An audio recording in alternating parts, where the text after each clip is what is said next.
I spent a long time thinking that peace was something I had to build, or earn, or fight for. It felt like walking through a forest carrying a heavy stone in my pocket, convinced that the weight was simply part of the path. I kept blaming the road for my exhaustion, never realizing I was the one refusing to let the stone go. And I was afraid that if I dropped it, I would lose the only thing keeping me grounded. Maybe you've been doing the same thing. You hold your anxiety, your need for control, like something that protects you. But it is the same thing that is breaking you slowly. We are so afraid of losing the battle that we forget how to win the war. As Epictetus said, some things are up to us, and some things are not. And the moment you try to carry what is not yours, you begin to suffer twice. Once in reality, and once in resistance. You are tired because you are carrying the world's reactions in your pocket, when you could simply leave them where they belong. It is a strange paradox.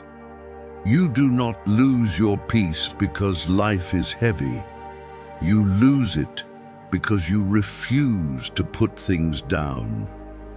Marcus Aurelius said that the soul becomes dyed with the color of its thoughts. Think about that. Every thought you repeat becomes a layer over your perception. And if those thoughts are fear, regret, and imagined futures, then of course everything feels unclear.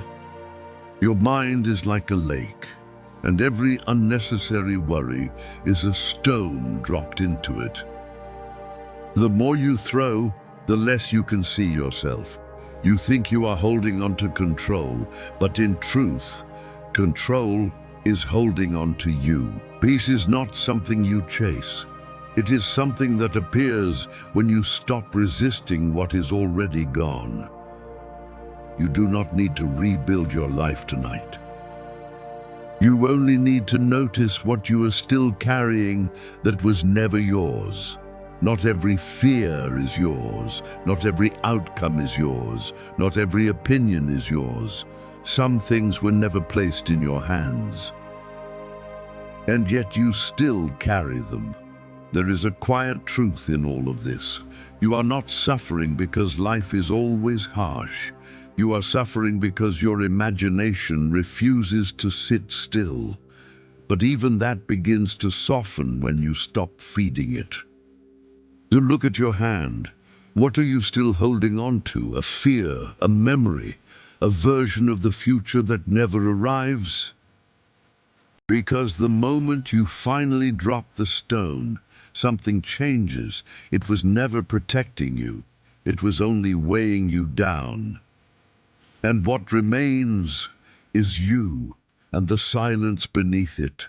And in that silence, there is no need to prove anything, no need to fight what is already gone, no need to carry conversations that never happened. Just the simple fact of being here without the weight you once called necessary, and slowly you begin to notice that peace was not missing, only buried, beneath what you refused to release. And it was always there, waiting beneath everything, quietly.